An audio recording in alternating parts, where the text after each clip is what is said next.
បងប្អូនមកដល់ទៀតហើយក្បឿងបងប្អូនបាទឥឡូវដាក់ក្បឿងពណ៌ថ្មីបងប្អូនបាទហ្នឹងហើយវាពណ៌ថ្មី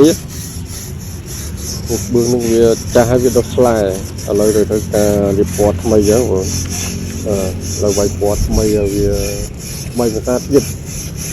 បើមិនចឹងទេតដូរក្បឿងបងប្អូនឥឡូវវាឡើងស្នឹមស្រេះអញ្ចឹងបាទខាត់វា